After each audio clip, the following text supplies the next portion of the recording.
Play করছেন আমরা দেখতে পাচ্ছি আপনি ব্যক্তিগতভাবে কিভাবে প্লে করছেন।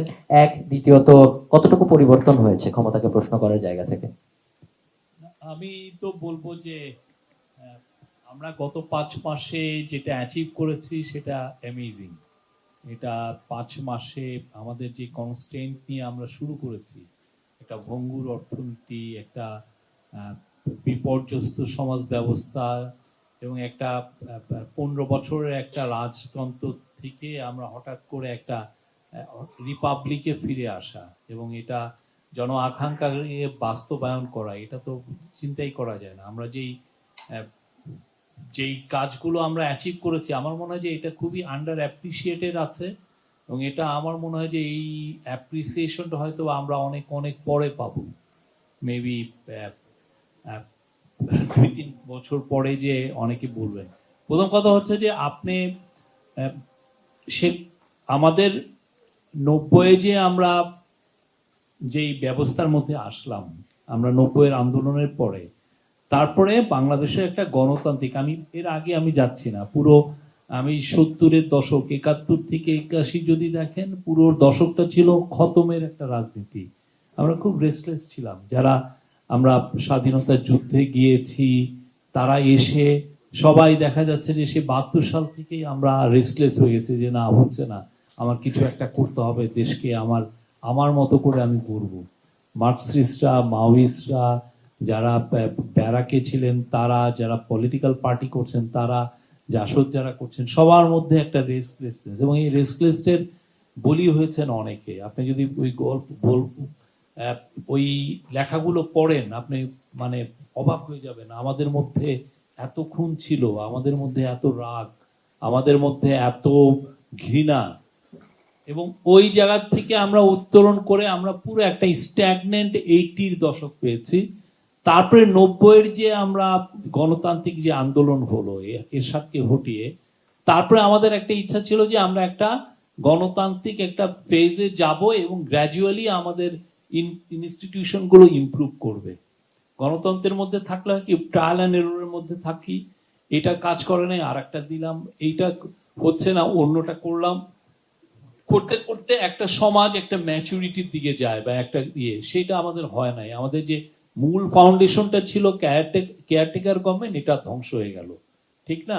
সেই জায়গা থেকে এবং 15 বছরে হাসিনা একটা পুরো শেখ রাজতন্ত্র করলেন। হ্যাঁ, ওদের ওই আরবের শেখদের ছিল হলো তেল, আর ওনাদের কি ছিল আল্লাহ জানে। তো ওই তো ভয়াবহ একটা একটা রাজতন্ত্র, কারো কোনো মুখে কথা বলার কোনো অধিকার নাই, কারো কিছু ইকোনমিকে যে যার মতো লুটপাট করছে। আপনি সারা বাংলাদেশ জুড়ে আপনি 4-5 হাজার আপনি মুরাল তৈরি করে ফেলেন, কোনো হিসাব নাই। আমরা এখনো হিসাব নিচ্ছি, একটা দিয়েছে যে 1200 কত, এটা আরো হবে। এটা আপনার পুরো পদ্মা ব্রিজের উপরে তার এবং তার বাবার একটা বড় মুরাল, ওটার কত 117 কোটি টাকা। ইমাজিন দ্যাট, মানে এটা কোন দেশে আছি? ভাবতেই তো গা শিরে যায়। আপনি কি সাইফুজ্জামান চৌধুরী তার নিজের কারণে এই পুরো কর্ণফুলীর নিচের দিয়ে টানেল নিয়ে গেলেন 12,000 কোটি টাকা। ওইখানে আপনি নিয়ে আনোয়ারা কই যাচ্ছেন? আপনি কি হেভেনে যাচ্ছেন নাকি আপনি চিটাঙের রোডে যাচ্ছেন?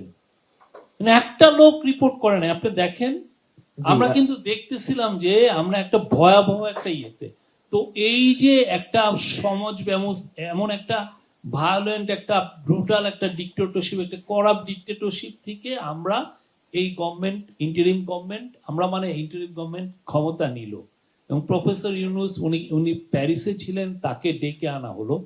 তারা এসে যেটা দেখলেন যে এটা একটা মানে এমন একটা প্লেন কিনলেন, প্লেনটা শিওর একটা ক্র্যাশে যাচ্ছে। সেই জায়গা থেকে তারা এই এমন একটা জায়গায় আসছেন।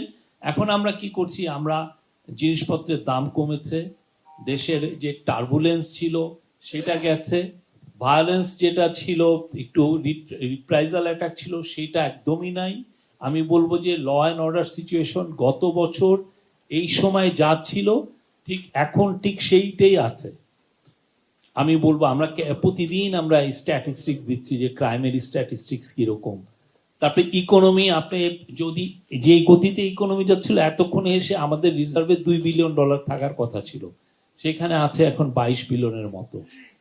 তো আমরা সেই জায়গাটায় আমরা we made a massive comeback, এবং যেটা সবার জন আকাঙ্ক্ষার যে জায়গাটা তৈরি আমরা করতে পেরেছি সেটা হচ্ছে যে আমরা একটা রোড ম্যাপ দিয়েছি, মানে এই ইন্টারিম গভর্নমেন্ট একটা রোড ম্যাপ দিয়েছে এবং দুইটা ব্রড একটা টাইম লাইন দিয়েছে। একটা হচ্ছে যে যদি পলিটিক্যাল পার্টিগুলো মনে করে যে তারা খুব বেশি রিফর্ম চাবে না, তাহলে আমরা এই বছরের ডিসেম্বরের মধ্যে একটা ইলেকশন করব। আর যদি পলিটিক্যাল পার্টিগুলো মনে করেন যে না এটা একটা ইন্টারিম গভর্নমেন্ট, একে দিয়ে আমি অনেকগুলো রিফর্মের কাজ করিয়ে নেই, আরো আমার রিফর্মটা লাগবে, সেক্ষেত্রে আমরা কি করব, আমরা আরো 6 মাস আমরা সময় নিব। এবং আমাদের যে কাজটা এই যে ইন্টারিম গভর্নমেন্টের কাজটা হবে ঠিক ফ্যাসিলিটেটর। আমাদের পুরো বাংলাদেশে একটা অনেস্ট ডিবেট হওয়া দরকার, ডায়ালগ হওয়া দরকার, যে আমরা আমাদের যে আগামী 100-200 বছরের পলিটিক্যাল সেটেলমেন্টটা কি হবে, আমরা কি কনস্টিটিউশন চাই, বা কনস্টিটিউশনের কি অ্যামেন্ডমেন্ট আমরা চাই, বা আমরা পলিটিক্যাল ফিলোসফি কি আনতে চাই, বা আমাদের ইয়াং জেনারেশন কি ধরনের গভর্নমেন্ট চায়, বা আমরা ইলেকশন ব্যবস্থাটা কিভাবে করব, বা আমার পুলিশ ব্যবস্থাটা, পুলিশি সরকারের কতটুকু কন্ট্রোলে থাকবে, পুলিশের কতটুকু ইন্ডিপেন্ডেন্স পাবে, জুডিশিয়ারি কতটুকু ইন্ডিপেন্ডেন্ট পাবে। আর আমাদের একটা হিস্টোরিক্যালি আমাদের গভর্নমেন্টগুলো জুডিশিয়ারিতে ইন্টারভেন করে আসছে, সেইটা ইনফ্লুয়েন্স থাকবে কি থাকবে না। পুলিশ আপনি দেখেন পুরোপুরি পলিটিক্যাল পার্টিগুলোর করায়ত্ত ছিল, যে কোনো পলিটিক্যাল হতে, তা সেটা থাকবে কি থাকবে না। এই পুরো ব্যবস্থাকে আমি কিভাবে কোশ্চেন করব, করে আমি কিভাবে আগাবো, এটার একটা আমরা এই আগামী বছরে এই যে জাস্ট 15 তারিখে আমরা আশা করছি যে অনেকগুলো মোট 5টা কমিশনের রিপোর্ট আমরা পাবো, সেগুলো নিয়ে ইভেন্চুয়ালি ডায়ালগ হবে, এবং ডায়ালগের পরে আমরা এই যে আগামী 50, 60, 100 বছরে যে বাংলাদেশটা চাই, সেই বাংলাদেশটার বীজ কি আমরা এই ডায়ালগের রোপণ করতে পারবো কিনা, এটা একটা খুব বড় একটা কাজ।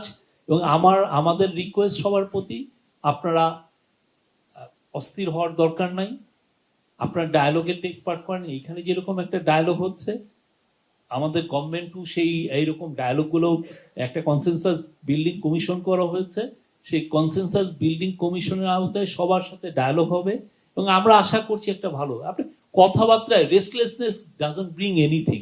জি শফিক ভাই, আমার মনে হয় আপনার পয়েন্ট অফ ভিউ একদম ক্লিয়ার, এবং আমরা অবশ্যই চাই যে অন্তর্বর্তীকালীন সরকার সফল হোক। আমার মনে হয় সকল রাজনৈতিক পক্ষ, অন্যান্য স্টেক হোল্ডারও সেই কথাই, সেই লাইনে এবং কথা আমরা বলছে। আশা করি সেই ডায়ালগটা যখন আমরা রিফর্মটা যখন ইমপ্লিমেন্ট করতে পারবো, একটা ভালো ইলেকশন হবে, বাকি কাজটা গণতান্ত্রিক গভর্নমেন্ট যেগুলো আসবেন তারা এগিয়ে নেবেন।